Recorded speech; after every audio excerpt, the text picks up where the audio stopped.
Half a day. Half a day. Welcome back to another episode of the Guam Guy Show. I'm joined once again for Mes Chamorro for Chamorro of the Month with Dr. Miget Bavakwa. Biba, Mes Chamorro, Biba. Yeah, so if you don't know, the historian and philosopher Chris Barnett said Mes Chamorro is about don't mess with the Chamorros. So shout out to Senator Malfunction there. Again, and Mes Chamorro is also a very messy time for the Chamorro people too, because so much Chamorro to eat. So many Chamorro obligations too. If you're somebody who's out there for the language and the culture, there's so many activities. Mm-hmm. So many obligations, so many things to participate in too. So, at least for me, my calendar's a mess during Mes Chamorro. Mine isn't, and I'm a little ashamed to say that, but maybe we can fix that. So I wanted to start off the episode with a bit of housekeeping. Last time we had you on for Mes Chamorro, I was asking you, and I was expecting a very boring answer to this question. So why do we even have a Chamorro month? Where did that arise? And you were talking about the genesis of it, and you were saying that there was some reenactments of battles that we had during the Spanish era. Oh, yes. Yes. Who was doing that again? No, so, Mes Chamorro comes out of Chamorro days and then Chamorro weeks. Things that individual and groups of teachers start in the late 60s and then in the 70s. And so some of the teachers that started these things were people whose names you might be familiar with, like Dr. Larry Cunningham, who wrote Ancient Chamorro Society. When he was down at Agate Junior High, for example, they had like Chamorro Day. They'd bring in Surahanus to talk about healing with the kids, and bring in have the kids bring in their roosters and have cockfights at the school and stuff like that. And then when Robert Underwood was at GW High School, they did like a Chamorro week, and that was sort of one of the biggest sort of attempts at the time. So this is when nowadays, celebrating, commemorating Chamorro stuff is like in the calendar. It's baked into the year. GVB does it, all the corporations do it, everyone does it. But at that time, it wasn't a normal thing. So when Larry Cunningham did it, it was just this individual teachers who wanted to do it. Mm-hmm. And then when Robert Underwood did it, it was because him and there was a few other teachers who wanted to do it. They were pushing for it. And they really laid the groundwork for it, and there was resistance too. But when Robert Underwood and GW did it, it was something which was pretty incredible because they convinced every department that they had to do something, anything that was Chamorro related for Chamorro Week. So whether you were math, whether you were home ec, whether you were PE, every part of GW had to do something related to Chamorro stuff. And for some programs, of course, it's easy. We're going to talk about this part of Chamorro history or culture. We're going to make this Chamorro food. We're going to do this or that. And so when it came to the JROTC program, they were like, what are we supposed to do? And then it was kind of like, well, you want to reenact the Chamorro-Spanish Wars? We need to bring this back. And they're like, oh, okay, let's do that. And so when the kids did it, though, they didn't like the idea of the Spanish winning, so they reenacted it, but let the Chamorro warriors win. Mm-hmm. We need to bring this back. Any of my teacher friends, hit me up if there's anything I can do to help. Is it my classmate from high school, Michelle Franquez? If you're listening, let's do this. Let's bring it back. It's too awesome not to do. Yeah. See, one thing that was great about that time is that it was new and it was fresh. So you had people coming up with organic ideas. So, and now, so nowadays it is more established. So there's things that people do that's normal and expected, right? Oh, we're going to do a Kelligwin tasting competition. Mm-hmm. We're going to do a Mes Chamorro display. That's a very normal thing. We're going to do a Mes Chamorro display. Oh, we're going to dress up in a mestiza. Stuff that's very common now, and that's great. But at that time, people were thinking differently because it wasn't established. And so, in a way, you almost want that there to be that freedom to think outside the box again, where people are like, what am I gonna do that's kind of really way out there this time around? So for me, as somebody who's an incredible nerd, I'm always thinking way outside the Chamorro box. So like Dune, the next Dune movie is coming out this weekend. Yes.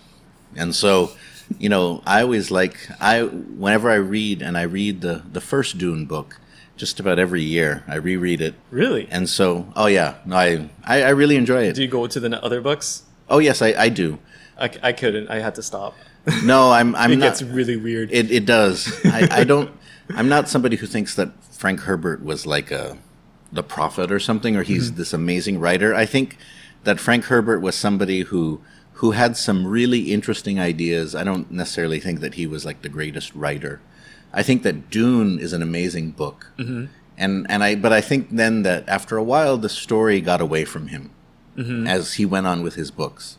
That's what I think. But I've fought with a lot of people online about that who are super hardcore Frank Herbert fans. But for me, it's kind of like one thing that I love about Dune is when you think about the Fremen and they have those bones, the knives, the Chris knives made from sort of the Sandworm. the teeth of sandworms and stuff. I always think about ancient Chamorro warriors who had their own knives and their own spear tips made from the blades, the leg bones of their fathers and stuff. And so in the same way in which Fremen warriors treated the teeth of sandworms with reverence and respect, whenever I watch and read Dune, I imagine, man, I take out Fremen, put in Chamorro warrior, take out Chris Knife, think of bone blade of my father. and so for me, I'm always thinking outside sort of the Chamorro box, thinking of new ways to expand and push against that. I mean, that's something that me and my kids are always doing all the time because, we're nerds too. So as we talk about the world around us and the things that we enjoy, we're always, and because we speak Chamorro to each other, we're always having to find ways to use the Chamorro language to talk about it. And so, so that's why I love these sorts of conversations because they always come up. They always come up for us around the dinner table, on the drives, in the car, like, Tamano and Songanesti, how do you say this again? Like, what is it? I was like, I asked my kids, what does this mean when somebody says you're mid?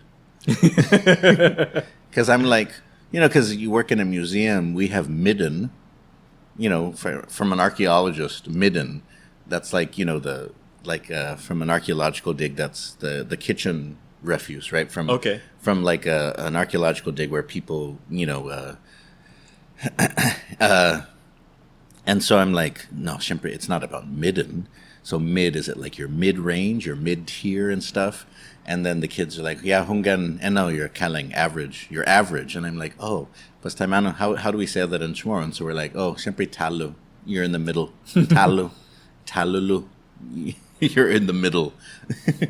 Speaking of our setting, we are in the Guam Museum right now, of which you are the curator and volunteered your time and space to do this recording in this episode. Thanks thanks. We have this awesome background, which is pretty perfect, actually. Also, especially the questions that I have from some friends in preparation for this episode.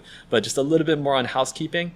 We talked a little bit about Tautamona and how we would take the skulls of our family members after we bury their bodies and let the flesh decompose.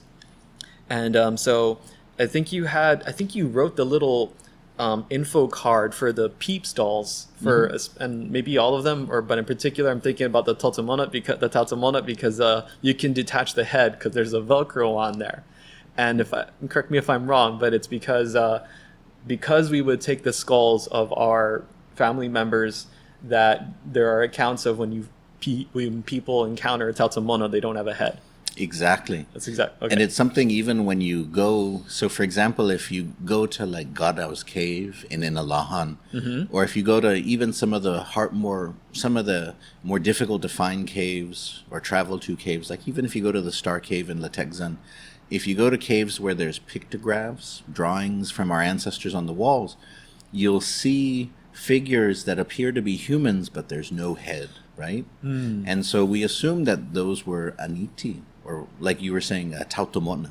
Those are spirits of the ancestors, but because Chamorros kept the skull with them after a person died, we assume that then they drew spirits without heads, because that's how you roamed the spirit world, because your family kept your skull at home. Okay. Now, you gave this talk before at what used to be Siesta about your own funeral plans, quote unquote. How's that going? And let's rehash that for the audience. Oh yeah. See, I'm always about finding, small, simple ways to decolonize. Not too crazy, but sometimes it might feel a little bit too radical. So, Chamorros in the past kept the skulls of ancestors. So I've told my kids that they can definitely keep my skull if they want to. And my kids definitely were not down with keeping my skull. But as my kids get older and their priorities change, especially when money becomes more important to them and they want things, my son becomes more interested in possibly, he says, he might keep my skull in exchange for a PS5 or perhaps a gaming PC, because we got an old desktop that we can't play the newest games on, so maybe a gaming PC. We'll put it down in a nice That's contract. quite a bargain. and then he'll keep my skull out of respect when I die. But it's so funny. I always, because people always talk. Just put that in your life insurance policy or your will. The will and testament. You can inherit my. I bequeath these contingent on at least one of the kids taking the skull. That would be interesting.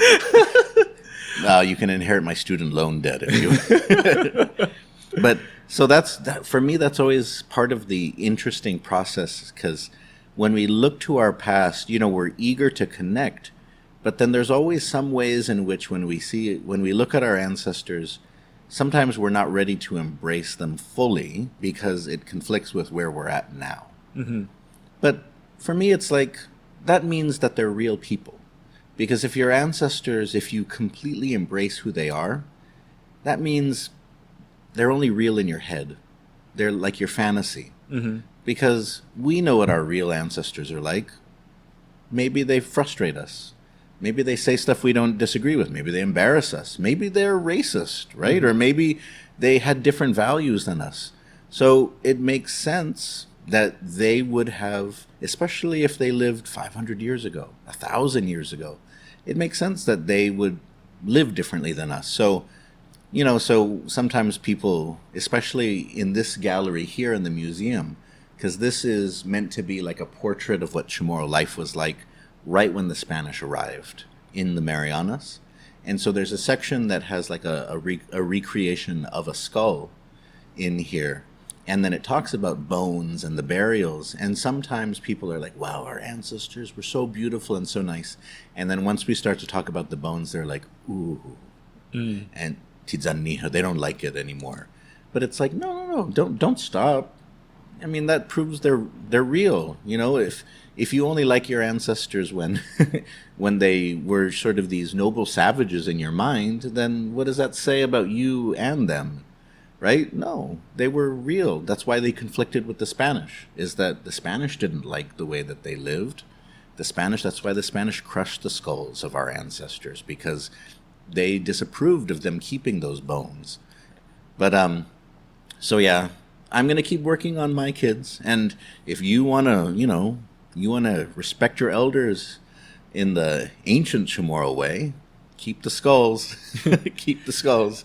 We're not too far apart in age, but sincerely, if you go first, I will gladly take your skull as custodian. This is real. I'm being genuine. This is sincere. I will gladly take your skull and hold it for your kids. And as soon as they say they want it back, I will give it. There, see, and people are worried about data protection. Like you're going to put a Facebook post and put "rest in peace." Nah, keep a skull. Keep a skull in the house. Yeah, just put it in the window. That way, Elon Musk, Mark Zuckerberg can't get it. Or any Saki trying to come in and try. They have a real human skull. I ain't gonna mess with that. That's true. That's pretty good deterrence. Like Dad's still protecting us. That's pretty good deterrence right there. Okay, you kind of made a perfect segue there in talking about what life used to be like, and I was kind of hoping to make the episode, the bulk of the episode around that, and in particular regarding food. And there is one question I have from one of the group chats. A friend, Cara Lynn, wants to know about seagrass fishing nets. So she works with the Department of Agriculture, and those are her specialties: is seagrasses and mangroves. But are you familiar with nets being made from seagrasses? It is documented. Yes. If you're not, it's all good. But I can rehash some of it for you if you like. Yes, no, I've heard of that. I don't have any deep knowledge of that, but I know that it was something. Mm-hmm. It definitely was something. I'm trying to think. I know where I can find the reference to it, but I can't remember it off the top of my head, though. No worries. So there's this kind of long-bladed seagrasses. It used to be all over like either side of the bridge at Fisheye, and it's called Enhalus is the genus or the species of it, and they can be a couple feet long, maybe a little more than that. The peculiar thing about them is that you can find where you find it all around the island is it's all the same genotype. What that means is they're all clones of each other. So usually plants, they produce, flowers and seeds, and they perform what we call sexual reproduction. And so you can tell that they're all related, just like, our kids are related to their parents and so on, and cousins. But these are all clones of each other and spread all around the island, which is kind of bizarre. Like, how can clones like spread that far and wide? And when the first time she presented this, I thought, hey, we did it. Because there's a terrestrial counterpart for it. There's a land plant version of it. Are you familiar with akak? Yeah. Okay. Right? So that's I want to call it a subspecies of a pandanus tree, where, if I'm not mistaken, they're all clones of each other, and they're all the male tree. And we would take cuttings from each other and keep it going because it produced like the highest quality of the pandanus leaf, which you can, process and make into sails for canoes or thatch for roof or so on. And so we found one really high quality plant, and then we kind of kept it going through cutting. So they're all clones of each other. And I was thinking, hey, maybe we could have done that with the seagrasses if we. Ooh, that makes sense.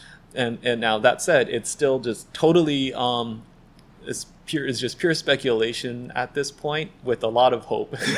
I want it to be true. That doesn't make it true. No, I love that. No, thank you for bringing that up, because I wish that I knew more about that. But that's exactly the type of stuff that where things like biology or archaeology, sort of these sciences, these social sciences, can provide us information that then we can build on to and interpret to understand more, or to kind of help your average person potentially understand more about ancient life before. Because even I was talking to somebody earlier today who was hoping to do research about ancient pottery types, and then wanting to kind of take pottery from different villages, different collections, and then analyze it, and then basically try to make connections to show that pottery from these different villages have enough affinities so that you could argue that maybe they had a similar style, so that there was some ancient connection between them in which they were part of the same type of pottery making versus other villages who made pottery differently. And it's one of those things where it's like you could never get to the point where you could say, oh yeah, it was the Cruz family, they had this super they had a brand of pottery that was famous across the central Guam or something. But it could create a connection which you could build on, an interpretation where you could say, it seems that there's evidence that says that, for example, Taragi and Tumon have this pottery connection. Maybe these villages had a stronger connection with each other. And that can lead you to then search for other possible connections between them, which might lead you to then, understand more in some ways. So that's why even just that right there is cool, because it makes you... I just love stuff like that, because as much as I love the positive sort of portraits that we have of our ancestors, in which they're just sort of like the super buff sort of Chamorro strength T-shirt dudes, right? Is the that canoes. Is that our image, or is that what the Spanish described? Oh, no. The Spanish had some of that, but then, part of what we do, part of what sort of the nationalist experience then is that as you try to reconnect, you also kind of create this portrait of yourself in the past, which is very idealized. Mm-hmm. And then you have trouble then making it complicated. You just want it to be super idealized. Mm-hmm. So that's where, for example, like even something like somebody like Kipua as a figure in Guam history, right? Kipua as a sellout then comes in, right? Magalahi Kipua, mm-hmm. the guy who welcomed the Spanish in, he went from being sort of like the most famous and important figure in Chamorro history because he welcomed the Spanish and the Spanish praised him. And then Ricky Berdalio, when he was governor, even created the first statue of a Chamorro for him in the 70s after Typhoon Pamela, to then, then once sort of the Chamorro Renaissance is in full swing, some people look at Kipua then as being like a sellout of his people because he was helping the Spanish. And then you have people moving to those like Chief Harao, Chief Matapang, those who are fighting against the Spanish as sort of their ideal heroes. And which makes some sense, but, for me, if it isn't complicated, then it's not real history. And I like that. And that's the truth. That's the truth. And so that's why, for me, looking at the past and all of these things, I want us to understand it in deeper ways. So even something like what you're bringing up there about the seagrass, I'm like, ooh, that's cool, because this is something where, we may never know with great certainty, but it's a potential clue, which if somebody can study it, then they may be able to show, perhaps it is like you said, where Chamorros recognize the value of this particular grass, that this is the one. This is the one we want to use. Let's propagate this, right? Like they did with the pandanus. This is the best one. This is the top quality. Ichibang na klasen seagrass. Nihita usesti. Let's use this one. And so, thank you for sharing that. You're welcome. I have she sent me a couple of resources I can forward those to you if you like. I would love to see that. You probably have access, but just in case. So that's it for seagrasses. Thanks, Kara, for the question. I have another very broad question from my friend Timmy Toy, and he's going to talk about just food, like, pre-Spanish era food, what the ancient Chamorro diet was like. And I wanted to, I immediately answered back, like, oh, we can talk about fadang, because we have titizas, right? You can get it in corn, you can get it flour, or, flour and manha from chodis, which, this is so good. And there's a little bit of incredulity about, like, oh, that's a Chamorro food, how did you guys make bread, like, you didn't have flour, but we did. We had not whatever, I don't know what flour comes from. Is it wheat? I don't know what plant flour comes from, but we had something. And talk to us about that fadang. So fadang was definitely here before the Spanish came. Oh, sorry, I'm looking at the fadang plant behind you in the mural. And so fadang was definitely here before the Spanish came in.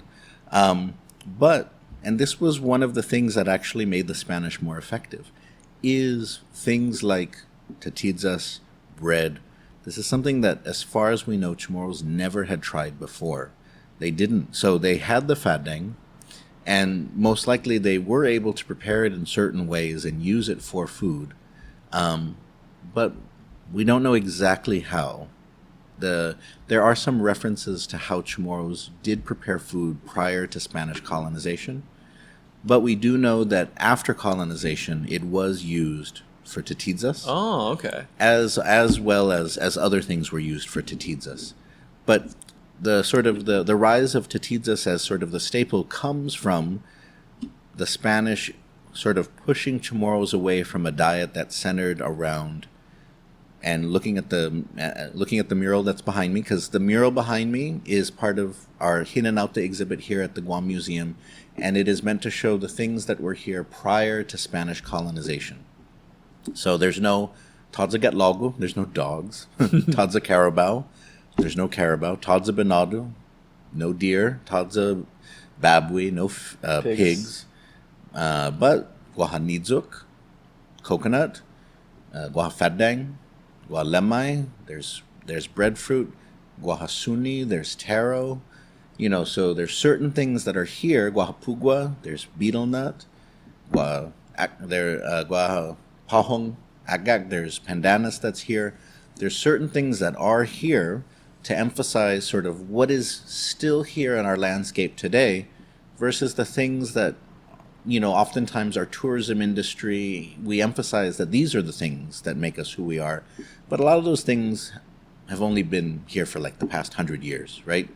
I mean, this is the old Puti Taino Bu versus Guasali debate. Mm-hmm. The Puti Taino Bu is something that hasn't been here that long versus the Guasali, which is a more native flower. Which is an actually native flower. So for people that don't know, Puti Taino Bu is the territorial flower, the official flower of Guam.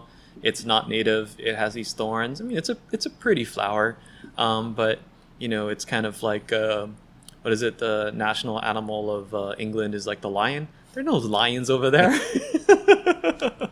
And so, no disrespect to the family of whoever made that happen. I would like to kind of move on though to embrace our literal local roots, that are native here. But yeah, I would be good because for me the Guasali is beautiful, and I always hated having to cut the Puti Taino Bu off the fence at the house at my grandparents' house.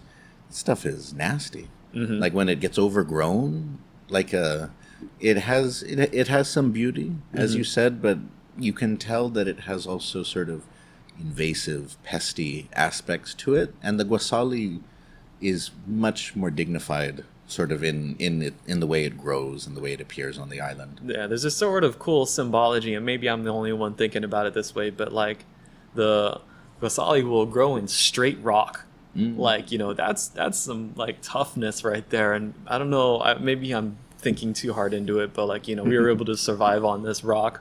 And, well, that's not a very fair description. This is an awesome island. And, but just the persistence of how they're able to, grow and thrive. And so, that would be kind of cool to have that change. Yeah. But, and so thinking about the main difference, so colonization really replaces sort of like the staple. So Chamorro life prior to colonization for most people was focused around the ocean, and then like land crops such as breadfruit and then, like taro as your main sort of staples. What happens then is corn becomes your main sort of staple.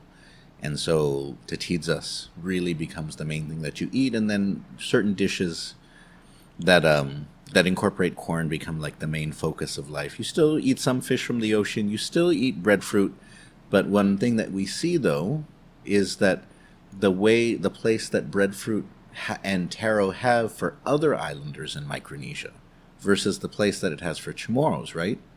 Chamorros a few hundred years ago had that type of relationship to breadfruit and taro. So that's why, but now Chamorros kind of have that type of relationship to tatidzas and hamburgers and KFC. Yeah, my friend, I eat taro if it's there, but like the way our Micronesian brothers and sisters in the region react to taro is just like, ooh, yeah, we gotta get the taro. I mean, and my friend Joe Tucaro will say, I don't know what it is. We love it. It tastes like 2x4, but because I think maybe it's more of a texture thing than a flavor thing. But it kind of like he's not right. I mean, he's not wrong. But just before we get fully off of tatidzas and in particular the fatang plant, the fatang tree. Do you know about what happened with it? And it used to cause, and this is a comment from my friend, Dr. Chris Frederick, who's an emergency medicine physician, that he posted some kind of resources in one of our group chats about how it would it's suspected of inducing ALS, Parkinson's Yes. epidemic called Yes. Bodig. Litikobodig Hungan. Okay. Yes, and so it's interesting because just last week we had in here. She was about 88 years old.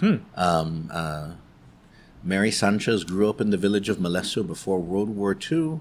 And so, she was sharing stories about making, processing the fadeng for her family when they would eat it for tetidzas before the war.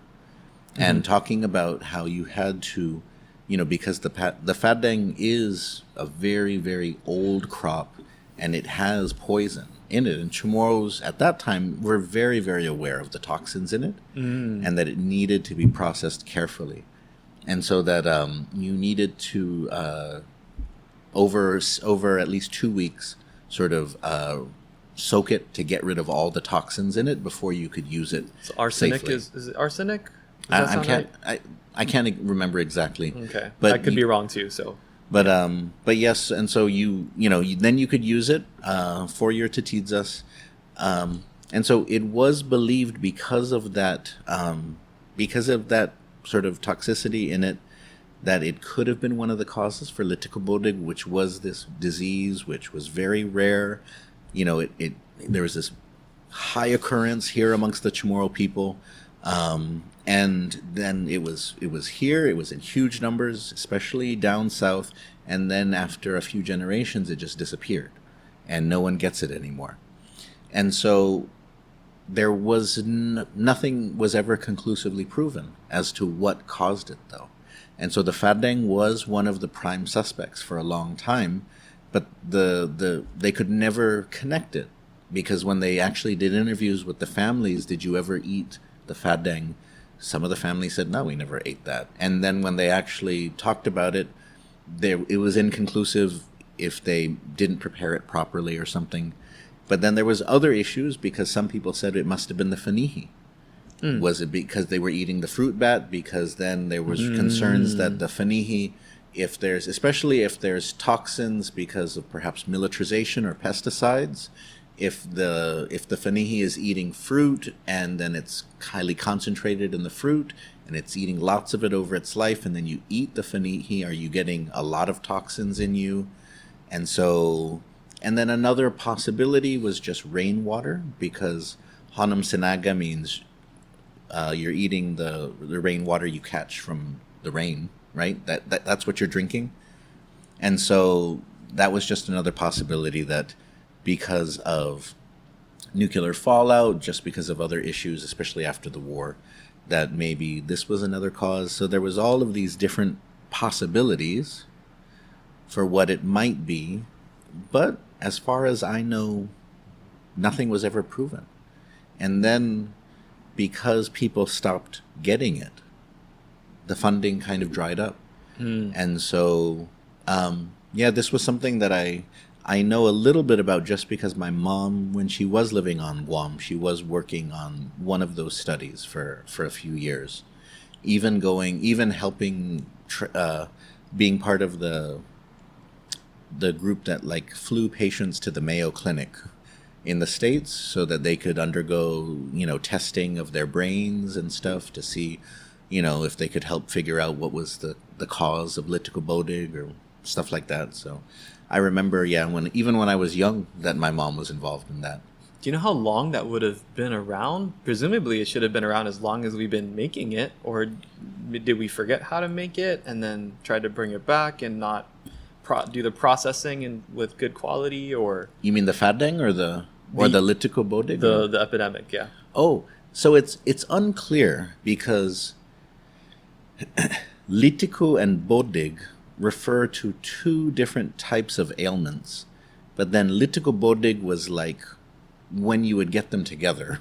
And that's what was so unique about it, is that you would basically get two different types of neurological diseases together at the same time, and that's what was so unreal about it. And so that's why so many people were invested in trying to figure it out, because if I'm trying to remember, there was a few other places in the world where the disease appeared like this, but it was very small, and then Guam was just like this massive pocket where there was like hundreds of cases of it. Wow. Okay. Oh yeah, no, there was quite a few, and it was basically people within like a 50-year window that there's hundreds of people who got this. Oh, okay. And then they just stopped appearing. And so, yeah, but I remember reading a paper a few years ago that was really just thinking it was the Fanihi. That was one of the last arguments that they were making about that. But it's, these types of things follow the funding. If there's no, and when one of the main reasons that this was being driven was because of the larger implications, right? That they were hoping that they could figure out what was causing this, because as there's aging populations around the world, is this something that could help with Alzheimer's medication, developing better Alzheimer's? Because, either you figure out what's causing Lidocobodeg on Guam, or you end up, what is it that they did in Deep Blue Sea with LL Cool J? You end up growing, great white sharks, which then become too smart and try to kill you all.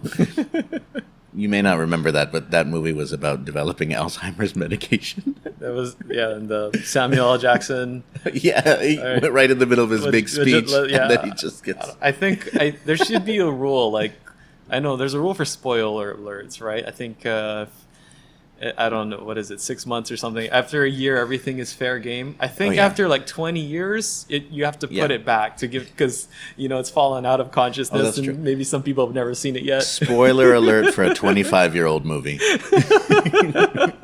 It's oh my god. Okay.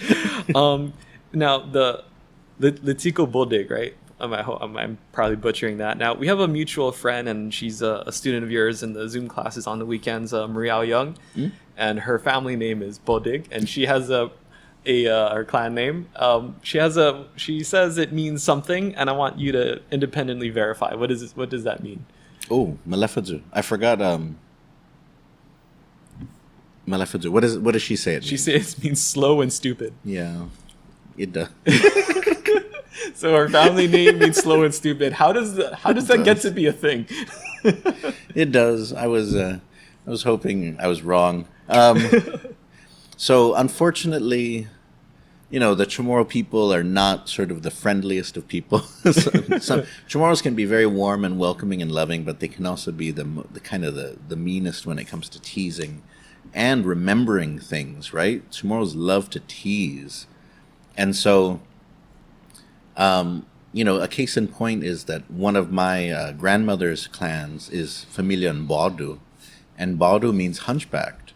And so, and it really just comes from, because, one of my great grandparents was hunched over. And so there's Tunakin Baudu, there's old man hunchback.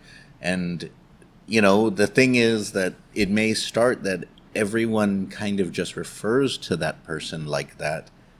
And then within some time, it's just the name that everyone uses. So it may start off as something that everyone says, and that person or family may not know it. And then in time, it just becomes that family's name. And so a lot of family names actually begin with that sort of, with some teasing like that, some politically incorrect teasing perhaps. And so, but this is one of the things that sometimes people find is, because sometimes I've had to help nonprofits or social service agencies in terms of their translations about public health documents into Chamorro or mental health documents into Chamorro. And you run into issues where in English has developed like all these words for talking about stuff. And then Chamorro hasn't developed all these words for talking about stuff. So then how do you do it? Do you kind of just make something up? But Chamorro in the language hasn't come to that point yet. And so I remember something like direct translations being quite politically incorrect or something. Yeah, or like problematic. Like, so for example, I remember I remember once submitting to public health something where I had, the word was like just like sexual intercourse. And it's like if you say in English sexual intercourse, unless you're talking to like middle school kids or high school kids, I think you're going to be okay. Sexual intercourse. But what Chamorro word are you going to use for sexual intercourse? And the thing, though, is that part of it is that you, in a language, you'll have different types of words for things, right? There's words that might be taboo. There's words that might be slang. But then there's words that might be specialized or professional or medical, right? And so like sexual intercourse is like a medical way or like it's a technical way of referring to it. And so when I was confronted with this document, I was like, sexual intercourse. And I was like going through all of the many words that I know for sex in Chamorro. And I was like, man, this is going to be bad because all of these words are going to offend somebody because all of them are going to make somebody go, ooh, Tisinho, you can't say that. So then I was like, man. Just put them all and put slash in between. So I was like, okay. So I said, I put one and I just put kitsy. Like, okay, I'm just going to put, oh, no, wait. And then okinitsi. I just put okinitsi. Kitsy is a word. I was like, this seems a little bit less kind of forceful than some of the other words that I could put in there. And it's less slangy. I mean, kitsy is kind of slangy. They all are. And so they had one person review it but I put a note and I said, just to let you know, I can't think of a good word for this. And I think whoever you send this to is probably not going to like this word, but if you want, I can just put the word sexo. Because because there's all these words, but if you just want a word that probably no one's going to have an issue with, I can just be like one of my Chamorro 101 students and just make it sound Spanish. And I think no one will be offended by that if you want me to do that. And so I said I can just put sexu. and then so the reviewer, the person who reviewed it, like called me up and said, "Miguel, your translation was so vile. Kinitsi, how aday ipatsot mo. Oh my goodness, you should put sexu." And I was like, fine. Pues pega no señor, just put sexu then. My goodness. Anyways, dispensazo. So, but that's the thing. So that's, Chamorro was... I have no idea how we got down here. I'm processing. It's all good. Linguistically processing some stuff right now. Mm-hmm. But, so that's the thing is that in Chamorro in the past, like these types of things, when it comes to family names, is just that people throw out words, often to tease, and then it sticks.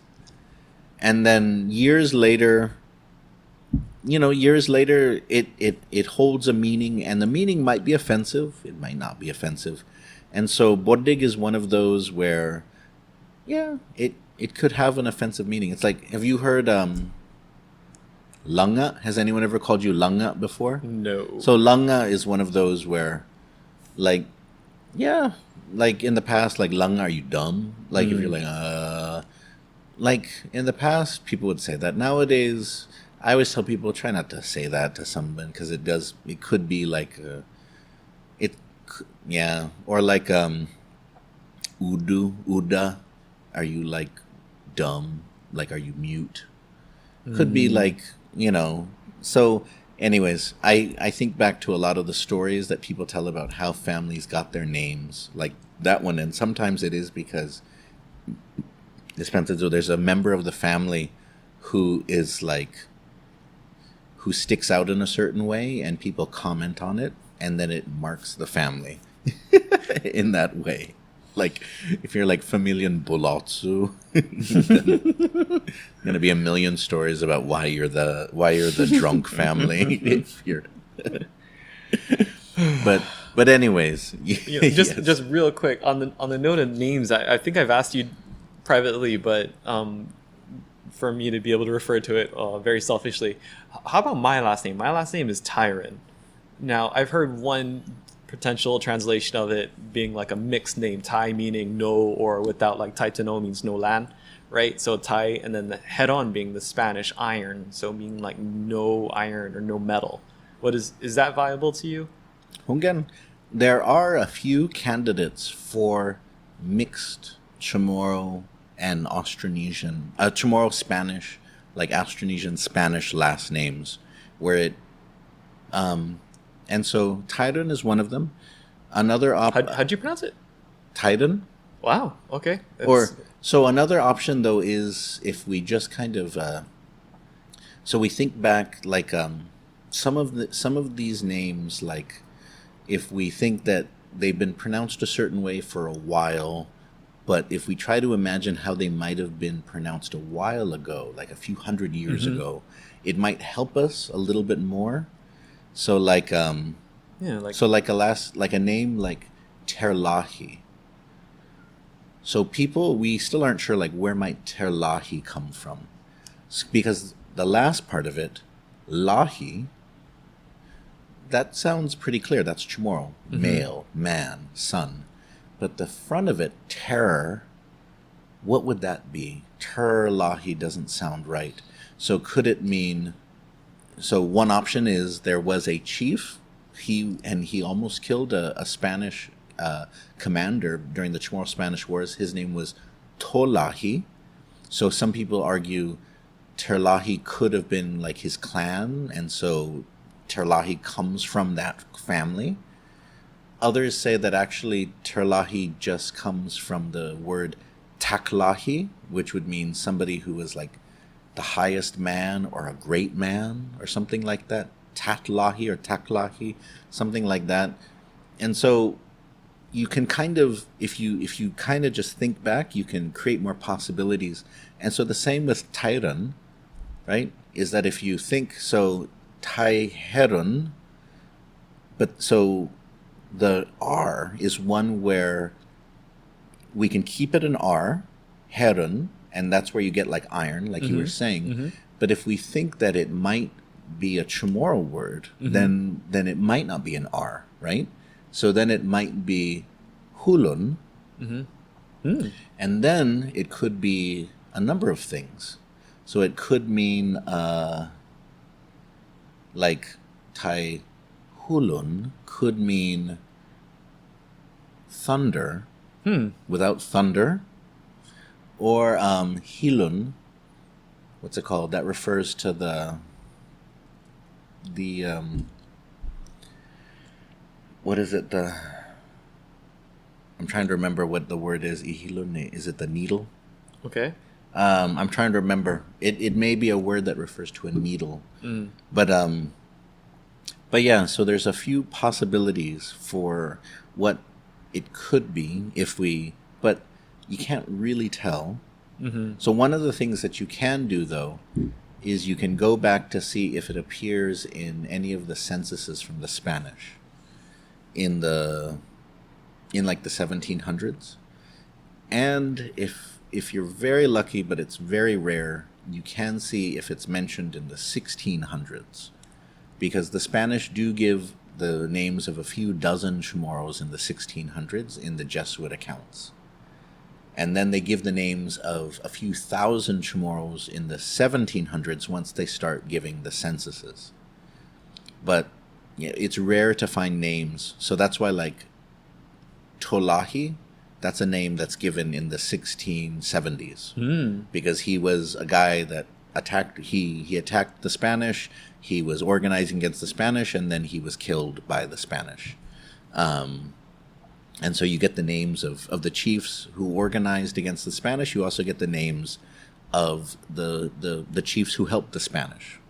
So you get a few names like that, and every once in a while you can find some people who maybe their name is connected to us today. But always remember, though, that one of the reasons why it's difficult to connect us today to those Chamorros at the beginning of Spanish colonization is because it's very, very likely that Chamorro, that their last names at that time were their first names. So that the Spanish, when they baptized them, they just made their first names their new last names, and then they gave them their Christian names. So like that's why, for example, at that time, if you are like I always tell people, if you are a babauta, when you look in like the census in like the 1720s, there's some babaus and there's some babautas, and it doesn't necessarily mean that they're all related to each other, because what's possible is that that their name was babauta because a later account, a first name, or that was their title in their family, because a later account says that that's the name of the person in your family who carried the banner of your family in battle. So that was your title. So like you would be babauta when you went to war, you carried the flag of your family. When you went to a big party, you carried the banner for your family. So then when you went to go get baptized, you know, the priest would ask what your name was, and you'd say, I'm babauta. And they would say, well, you're now Jose Babauta. Okay. And then the next, somebody from the next clan comes in. What's your name? I'm Babauta. And then they say, well, you're Jose Babauta. And you're both Jose Babauta, but you're not related to each other because you come from completely different clans. And so that's why it's tricky, because even if you can find connections, because the Spanish, you know, weren't really interested in maintaining genealogical connections at that time, it's tough. It's tough. Okay. No, cool. We got a little less than 10 minutes. Oh my goodness! I know, Dispensa. I talk a lot. It's all good. I didn't prepare a long list of questions in anticipation. So back to diet, and with a take on fishing. Now I'm a freediving instructor, as I think you know, and so I always try to find, you know, evidence of Chamorros, or that's a lie. I'm not actively trying to find evidence of anything. I keep my eyes open for it, though. And so in the Philippines, they have goggles. They had actual goggles that you can like swim with and dive a little bit with. They're made out of wood. I don't know what they made the headband with, but that's not important. But they did have working lenses. Ooh. And what they would do is they would take the scutes, when the turtle grows and it has the shell, the carapace, you know, parts of it comes off like individual scales, and they can polish that into a transparent lens, and then that's what Filipinos would do.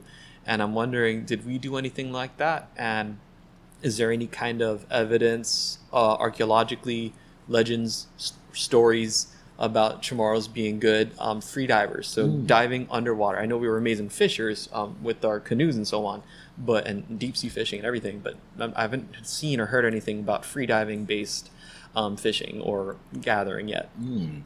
And so there are some mentions. So Yay! So nothing is. I'm already happy. nothing as detailed as that, though. Mm-hmm. We always have to remember, though, that unfortunately the Spanish weren't as detail oriented as we wished, right? Mm-hmm.